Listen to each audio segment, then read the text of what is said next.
The interstellar educational vessel, the Insight, sliced through the darkness of space, its quantum drive humming with a gentle vibration that most species found soothing. Most, but not all. Zather, a Nephloid student whose gelatinous body contained 3 hearts and no bones, quivered anxiously near the observation deck. Like the other 9 students aboard, Zather had never ventured beyond the comfort of their home solar system. Earth, their destination, was something of a legend among the galactic academic community, a so-called Deathworld that had somehow produced a species now counted among the most resilient members of the Galactic Federation. Approaching Earth's solar system, announced the ship's AI in a melodious tone. Estimated arrival at Earth's orbit, 47 standard units. At the helm stood Professor Glavthor, a veteran Itran xenobiologist whose tri-lobed brain and 6 decades of field experience made him the obvious choice to lead this particular educational expedition. His leathery skin, adorned with ceremonial academic markings, stretched taut across his face as he observed his students with a mixture of amusement and concern. They were brilliant minds, certainly among the most promising xenobiology students from across 17 star systems, but they were also embarrassingly sheltered. Students, Glavthor's voice resonated through the ship's communication system. We will be gathering in the central chamber for our pre-arrival briefing in 10 units. Prepare your sensory apparatuses accordingly. The central chamber of the Insight was a marvel of educational engineering, with adaptive seating that accommodated all known sentient body types and holographic displays capable of rendering environments with perfect fidelity. The 10 students settled into their respective comfort positions, some floating, some sitting. In the case of MRLK, a gaseous Valsurian, gently dispersing throughout a contained area of the room. Your final examination for biological adaptation and evolution under extreme conditions begins now.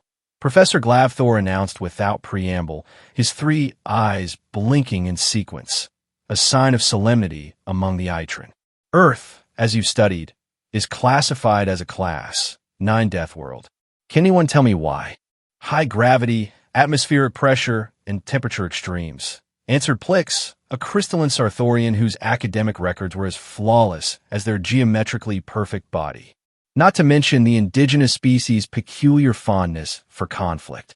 Partially correct, Glavthor replied, his middle eye narrowing slightly. But these are merely the parameters you've memorized from academic texts. The true nature of a death world cannot be understood through data alone. Professor, interjected Zorn, a methane-breathing Quasien whose temperature regulation suit hummed with constant adjustments. Surely the 2.5x standard gravity alone qualifies Earth for its classification. The strain on most exoskeletal systems would be catastrophic. Glavthor's mouth portions twisted into what his students recognized as his equivalent of smile. Not a reassuring expression given the rows of specialized grinding teeth it revealed. Theory, he said, the word almost a hiss. You have all excelled at theory. But this expedition isn't about theory. It's about experience. And you are about to experience exactly why Earth isn't just any death world. It's the death world that changed our understanding of evolutionary pressures. With a gesture, Glavthor activated the main view screen, displaying Earth in all its blue-green glory. Several students instinctively backed away, despite the image being merely holographic. The swirling weather patterns alone suggested chaos to species evolved on more predictable worlds. Readings indicate 7 active storm systems in the northern hemisphere alone, noted Cree, a data-oriented Maculian whose cybernetic enhancements constantly processed and analyzed information. And those are just the ones large enough to detect from orbit. Delightful, isn't it? Glavthor remarked, his tone carrying a note of genuine appreciation. Now, as we enter orbit, I will be making some adjustments to the ship's environmental systems. Consider it your first practical lesson. With that ominous statement, Glavthor interfaced with the ship's controls. A moment later, a subtle change rippled through the chamber, almost imperceptible at first, then increasingly oppressive. Zather was the first to notice, their gelatinous form flattening noticeably toward the floor. "Professor!" they exclaimed with alarm, voice bubbling through their speech membranes. "The artificial gravity has been calibrated to Earth's standard," Thor confirmed calmly, "as has the atmospheric composition, pressure, and ambient temperature. Consider yourselves immersed in a controlled simulation of Earth conditions." The effect was immediate and profound. All 10 students struggled in different ways. MRL case gaseous form compressed unnaturally. Plix's crystalline structure emitted concerning creaking sounds. Zorn's suit began working overtime, its cooling systems whining with effort. This is barbaric," gasped Lorix, a photosynthetic Hilarion whose fronds had wilted dramatically under the increased gravitational pull. "How can anything survive in these conditions naturally?" "That," Thor replied, seemingly unaffected by the changes himself, "is precisely the question that makes Earth worthy of study. And this, students, is merely what humans call the soft part of their world challenges." For several excruciating minutes, Thor allowed the students to acclimate, or attempt to, while he delivered a lecture on the basic principles of adaptation. Most barely heard him through their discomfort, which Thor had anticipated. Nothing made a lesson memorable like personal suffering. "We will now proceed with our landing," he announced finally, ending their gravitational misery by returning the ship's systems to standard settings. The collective sigh of relief from the students was almost comical. "Rest well. Tomorrow, we begin our field observations."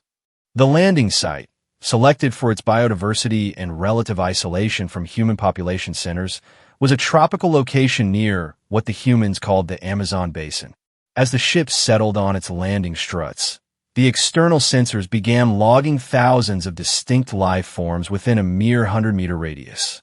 "Before we exit the vessel," Thor addressed his students, who had gathered in the airlock chamber dressed in their environmental protection suits, "remember that despite our diplomatic status, we are visitors here. Earth's biosphere does not care about interstellar treaties. It evolved to kill, and it does so with remarkable efficiency." "Professor," Zather's voice wavered, "the briefing mentioned something called mosquitoes?" "The database classification is confusing. It suggests they're both a minor annoyance and one of the deadliest organisms in galactic history." "An excellent observation," Thor approved. "The mosquito exemplifies Earth's paradoxical nature.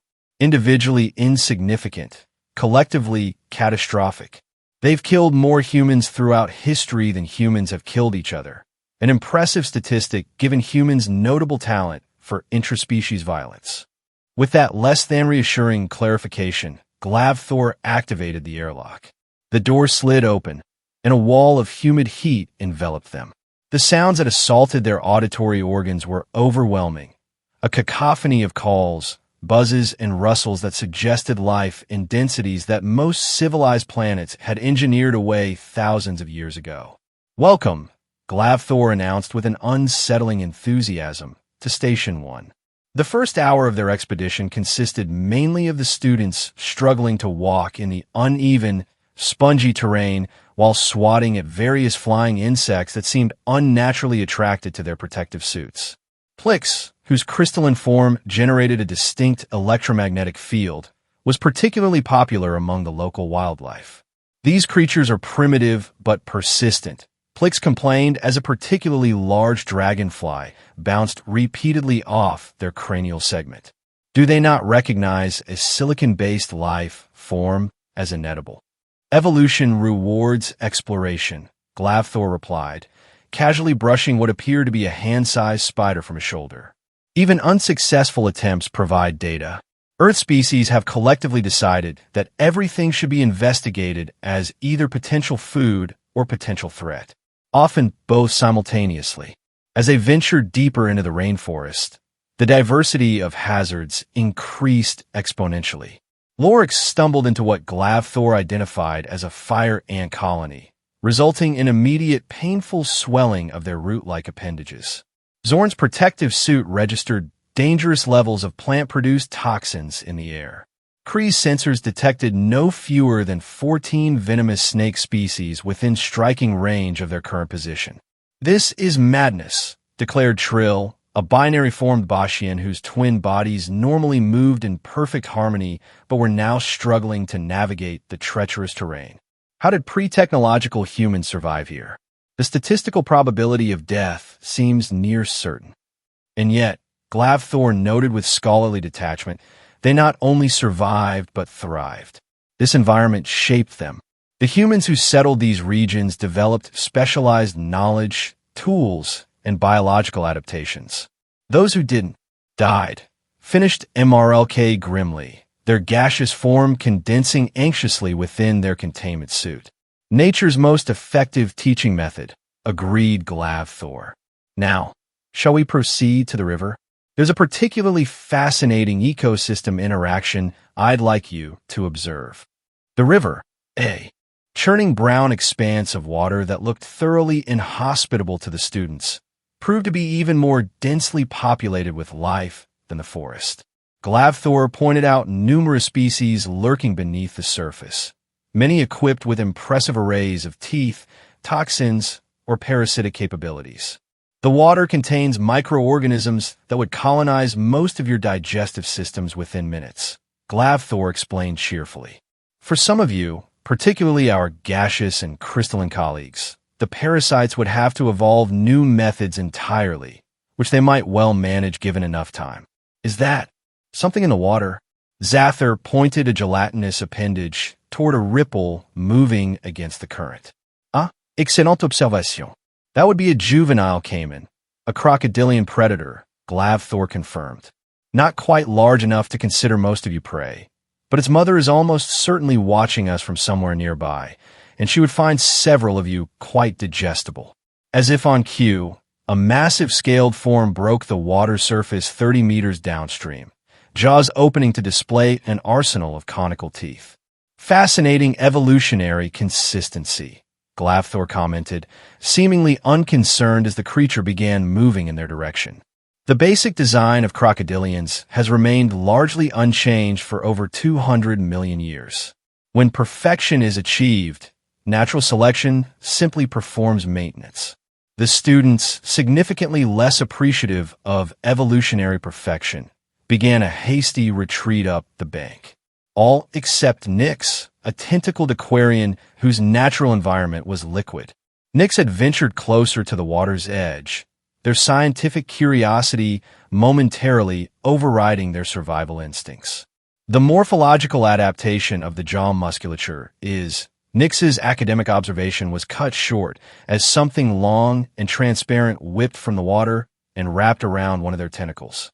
Professor, a translucent creature, later identified by Glavthor as a box jellyfish, had captured Nyx.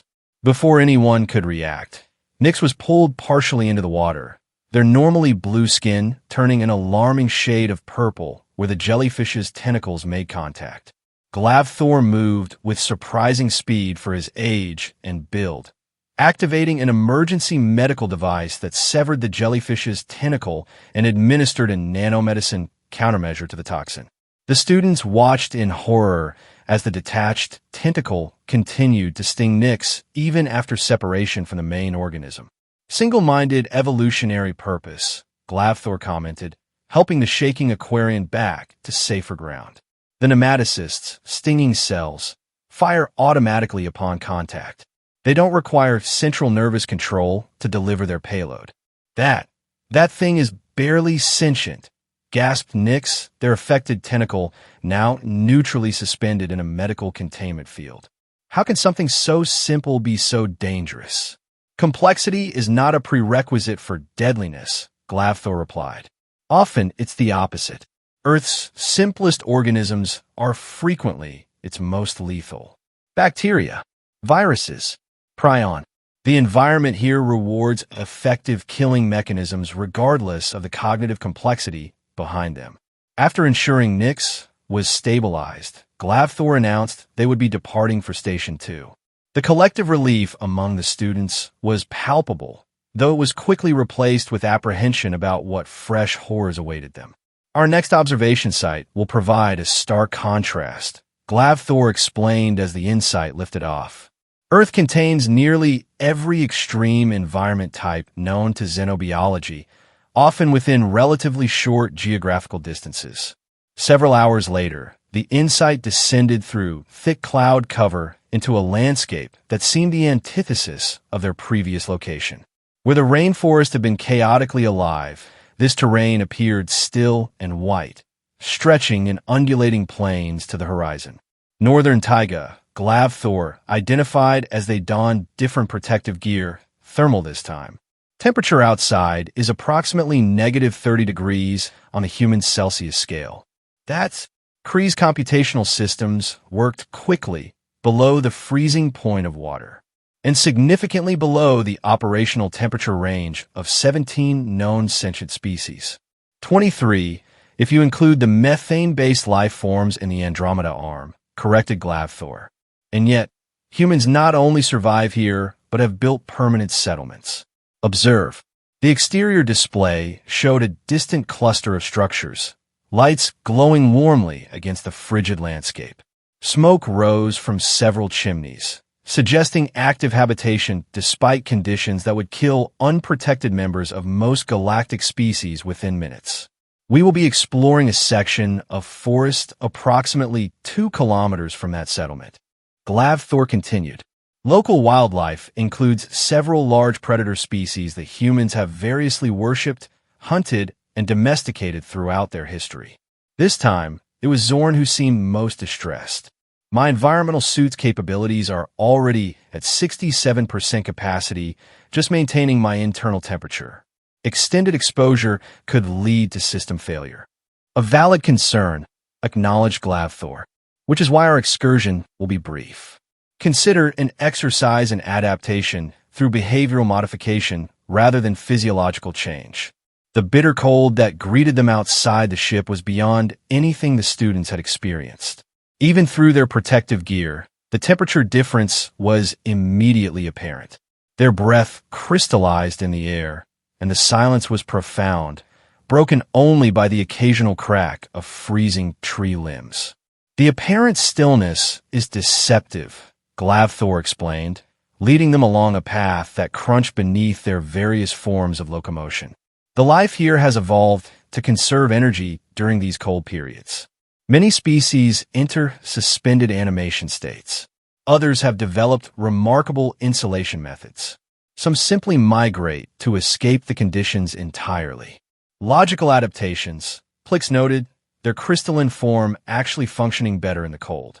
Energy conservation is a universal, evolutionary principle. Indeed, though humans, interestingly, chose a different path, Glavthor stopped to examine tracks in the snow. Rather than adapting physiologically to these extremes, they developed technological solutions, external adaptations that could be modified and improved across generations without waiting for genetic changes. The tracks, it turned out, belonged to something Glavthor identified as a wolf, a pack-hunting predator with sophisticated social structures. The students followed the trail, recording data about the movement patterns and hunting strategies evident in the paw prints. Their scientific focus was suddenly interrupted by a sharp cracking sound. Before anyone could react, Loryx, whose root-like locomotion appendages were ill-suited to the icy terrain, had stepped onto a frozen water surface that wasn't as solid as it appeared. With a sound like shattering crystal, the ice gave way, plunging the Hilarion into the frigid water below. The next moments were chaos. Glavthor barked orders, retrieving emergency equipment from his field pack, while Kree calculated survival probabilities with alarming honesty. The combined efforts of Trill's binary strength and Plix's cold-resistant form eventually extracted Loryx, but the damage was severe. The photosynthetic being's cellular structures had begun to crystallize, a potentially fatal development for their species.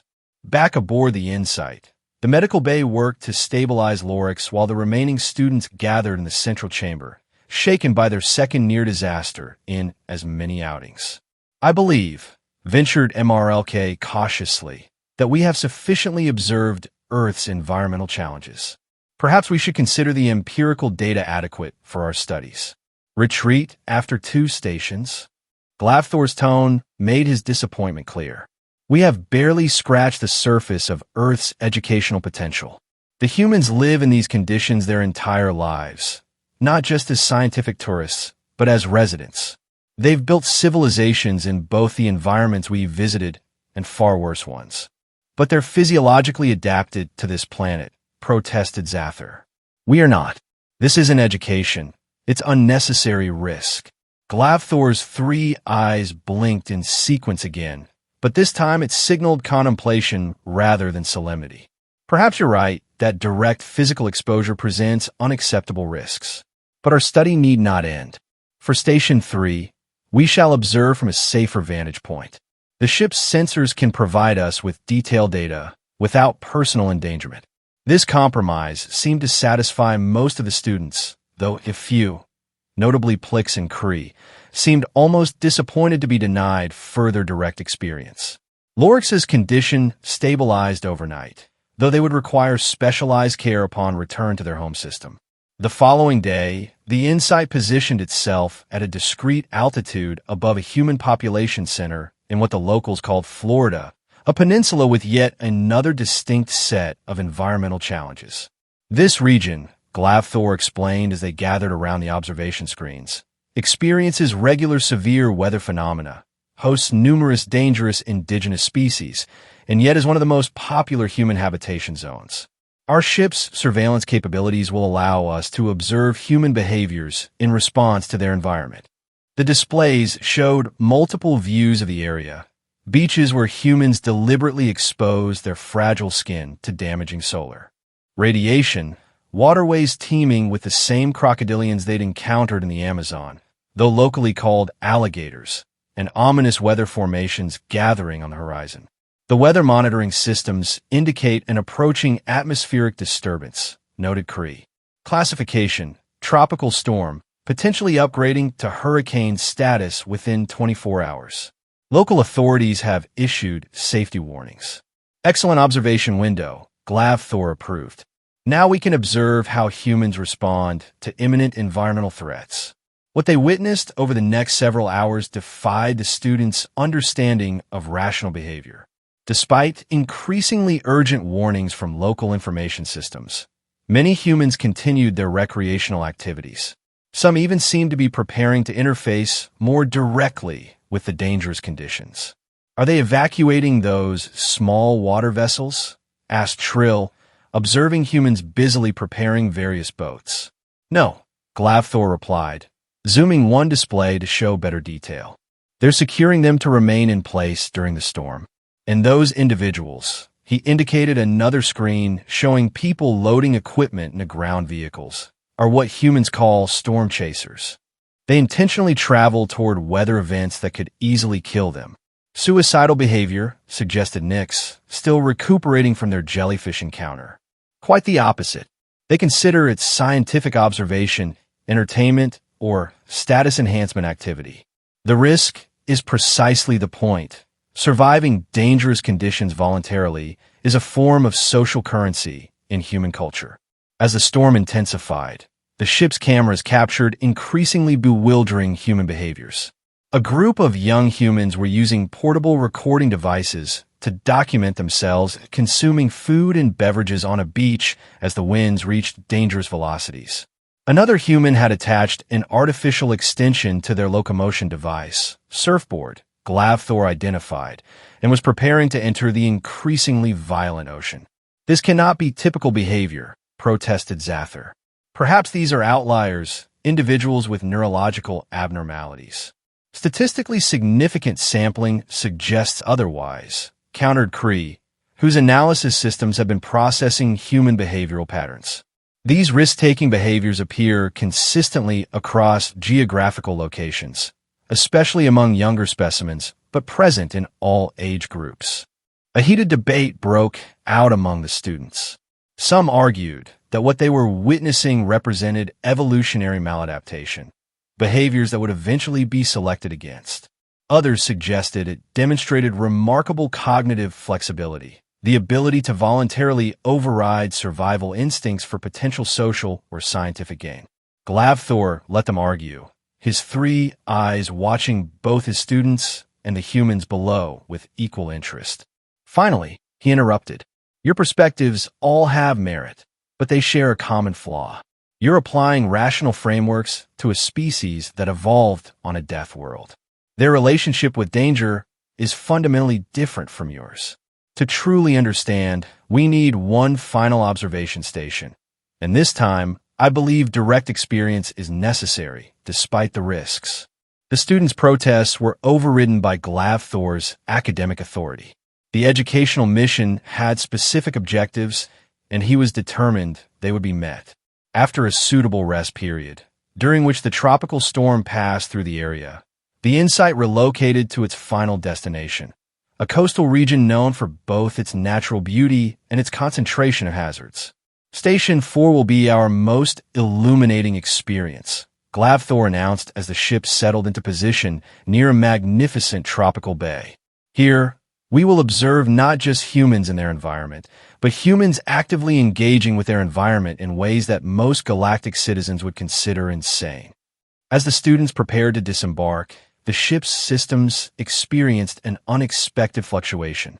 The protective fields that normally shielded them from detection briefly failed, causing the vessel to become momentarily visible to any observers below. Thor's expression shifted to one of concern. A regrettable technical error, he noted, checking the systems. Temporary power fluctuation in the cloaking field. It's restored now, but we should expedite our observations in case we attracted attention. The landing site was a breathtaking coastal formation, crystal clear waters meeting pristine white sand beaches with lush vegetation beyond. It seemed idyllic compared to their previous stations, but Thor quickly dispelled that impression. This bay contains 16 known species of venomous marine life, including 3 of the deadliest jellyfish variants on the planet. The surrounding forest hosts multiple venomous snake and arachnid species. The weather patterns create unpredictable rip currents that can drag even strong swimmers out to sea, and those dark shapes patrolling the deeper water. He gestured toward the horizon. Sharks. Predators so efficient that their basic design has remained unchanged for hundreds of millions of years. Yet I detect multiple human life signs approaching the shoreline, observed Cree, including juvenile specimens. Precisely, Thor confirmed. Watch carefully. This is the culmination of our studies. From their partially concealed vantage point, the students observed as humans arrived in groups, carrying various equipment. Some began setting up temporary shelters on the sand. Others prepared what appeared to be recreational devices. Most shocking to the students, several humans changed into minimal coverings and proceeded directly into the water. The same water Thor had just described as teeming with deadly creatures. They're willingly immersing themselves in a predator-filled environment with almost no protection, whispered Nyx, their tentacles curling in automatic revulsion. How have they not been driven to extinction? Their observation continued for nearly an hour. During that time, they witnessed humans engaging in a bewildering array of behaviors that seemed designed to maximize rather than minimize risk. Swimming despite warning symbols posted along the beach, climbing treacherous rock formations for what appear to be purely aesthetic purposes, and allowing juvenile humans to play in areas clearly marked with danger notifications. The climax of their observation came when atmospheric conditions suddenly changed. Dark clouds formed with remarkable speed, and electrical discharges became visible in the distance. What humans called a thunderstorm, Thor explained. The normal response to such potentially lethal electrical activity would be immediate shelter-seeking. Instead, something extraordinary happened.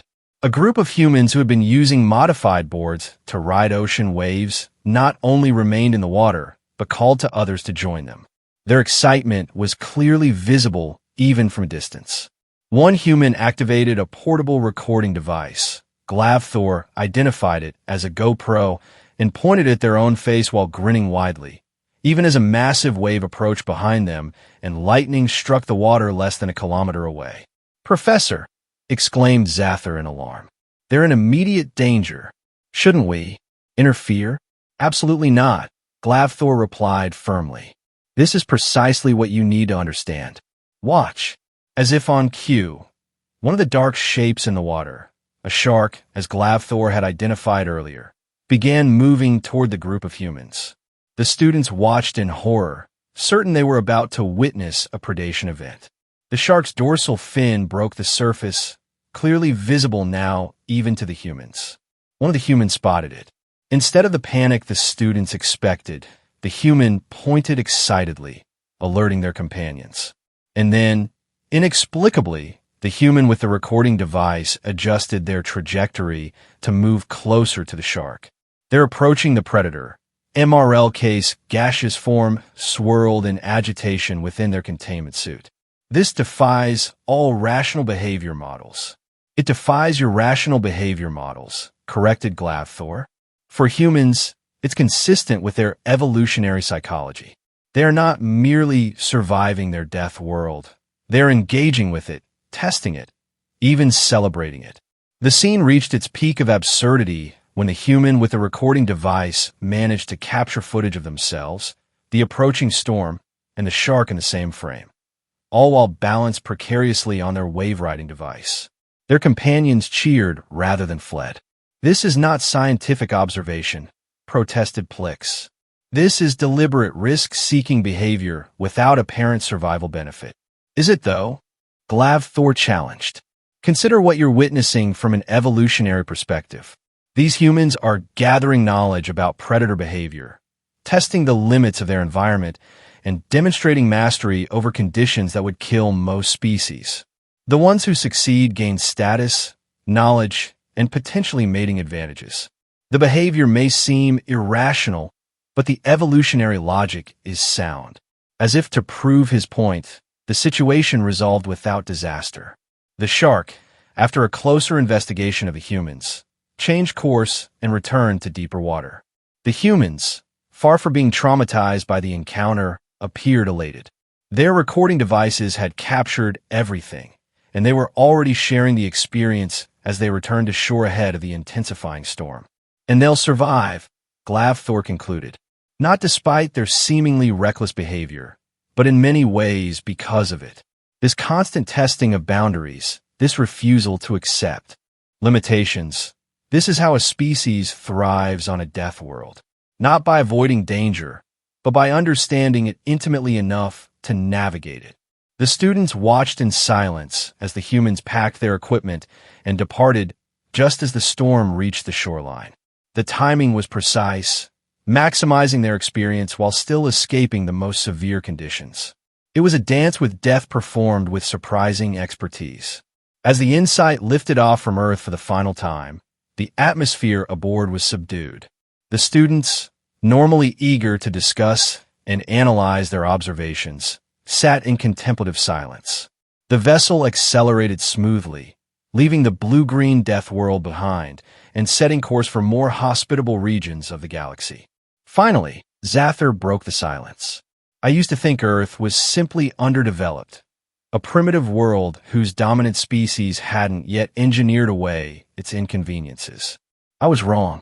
It's not underdeveloped. It's a crucible, a testing ground for evolutionary fitness," agreed Kree. "The constant pressure has accelerated their development in unexpected ways, which explains why humans have adapted so remarkably well to interstellar society despite their comparative technological youth," added Plix. "When you evolve on a planet trying to kill you in 1,000 different ways every day, the challenges of peaceful diplomatic relations must seem refreshingly straightforward." Glavthor, who had been quietly monitoring their conversation, nodded with satisfaction. "You begin to understand. Humans are not respected and, let's be honest, somewhat feared throughout the galaxy simply because of their physical capabilities or their technological innovations. They are respected because they survived and thrived in conditions where no sentient species should reasonably exist." "But Professor," ventured Nyx, whose encounter with the jellyfish had left them with a new perspective, "couldn't the same evolutionary pressures have produced a species of brutal conquerors? Why didn't humans simply evolve to destroy everything they perceived as a threat?" "An excellent question," Glavthor acknowledged. "And the answer lies in what you observe at our final station. Humans didn't just develop the ability to survive their world's dangers. They developed the ability to appreciate them, to study them, to challenge them for the sake of challenge itself. Their evolutionary path led not just to survival, but to curiosity and even joy in the face of adversity. The ship's main view screen showed Earth receding behind them, a swirling marble of blue, white, and green, beautiful and deadly in equal measure. Your final assignment, Glavthor announced, will be a comprehensive analysis of how Earth's environmental pressures shaped human development, with particular attention to psychological adaptations. Compare and contrast with the evolutionary paths of your own species. The students acknowledged the assignment, their academic minds already formulating approaches and methodologies. But something had changed in them. Their perspective had shifted in ways that would never be reversed. They had glimpsed, however briefly, what it meant to view the universe through the eyes of a Deathworld species. As they dispersed to their respective quarters, Trill, the binary-formed Bashian who had remained unusually quiet since their final observation, approached Glavthor privately. "Professor," they said hesitantly, "for our next field expedition, I was researching potential locations and discovered an Earth region called Australia. The biodiversity indices and environmental hazard ratings are remarkable. Perhaps we could." A visible shudder passed through Glavthor's leathery form, and his three eyes blinked rapidly in what those familiar with Itran expressions would recognize as profound alarm. "Australia," he echoed, his voice dropping to a near whisper. Then, composing himself, he added with a small, knowing smile, "Perhaps someday, Trill, but not yet. Neither you nor I are ready for Australia. Some classrooms, even for a species as adaptable as ours, require additional preparation." As the insight accelerated to quantum velocity, leaving the solar system behind, Glavthor made a personal note in his academic journal. "Student progress exceeds expectations. Genuine understanding of Deathworld dynamics achieved. Recommend advanced course for select students, perhaps viewing human recreational activities called extreme sports from safe distance. Australia expedition remains inadvisable until curriculum includes psychological fortification techniques. Some truths about Earth must be experienced gradually, lest they break even the most adaptable minds."